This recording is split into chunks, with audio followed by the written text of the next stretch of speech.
Welcome to What You Up To Now, day 2490. Sharon Horne-Ellstrom here, documenting originally the journey as I came on the internet to the online world, from the corporate and brick and mortar world of businesses. And I always had believed and thought that we should have both an offline and an online presence, and nothing hit home faster than the 2020, the coronavirus pandemic, and the importance of having backup plans, strategies, multiple streams of income, and an online presence. Because as the world shut down for millions and millions of businesses and billions of people, we still had access to the internet, and we still had the infrastructure that allowed us to continue to create and build our businesses if we were online, or if we quickly got online because we hadn't been there yet.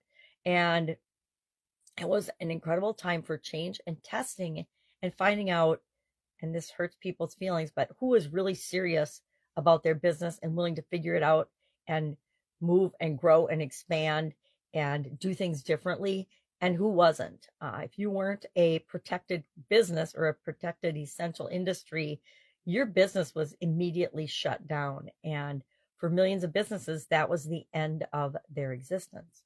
So lots of lessons learned from the pandemic. Today we are talking about developing empathy. So maybe I need to develop empathy for some of those business owners. I have massive empathy for them.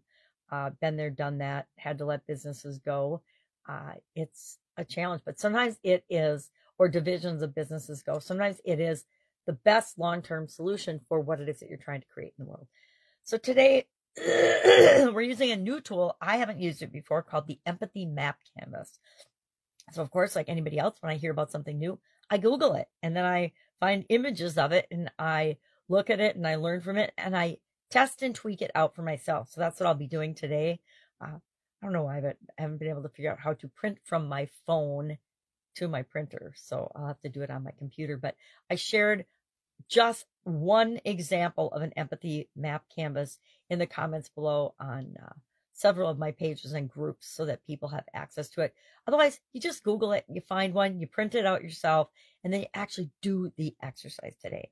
I'm encouraging both my Supersize Your Business people and my Let's Grow Annual Challenge people, just like me, to do and test out and tweak this tool and see if it allows us the opportunity, or affords us a better opportunity and a better method for actually putting ourselves in another person's shoes. And I committed to, for Let's Grow Annual Challenge, picking someone that is the exact opposite of me, with either political position, religious beliefs, morals, values, ethics, etc. And that's who I'm going to do the canvas for today. Try to put myself in their shoes, which is going to be a big stretch. Not going to lie, it's going to be a stretch. It's easy to put ourselves in people's shoes that we've got something in common with, or that we've had common experiences with, or that we know slightly. It's much harder to pick somebody that is the polar opposite of us and try to understand what the heck they think, they see, they feel, they want, they hear, they say, they listen to, they believe, etc. And why they act, why they do some of the things that they do. And the only way we'll ever, and we won't ever understand why people do what we do. I say often that we barely understand why we do the things that we do, much less are we capable and able to understand why other people do what they do. It's an exercise in futility. So talked about that. But this is also, I think, an incredible tool for understanding our ideal customer better. So in business, and our most important relationships as well. How many significant others get in fights or arguments because they're not quite understanding where the other person is coming from? And we're just living our lives and getting going and moving along.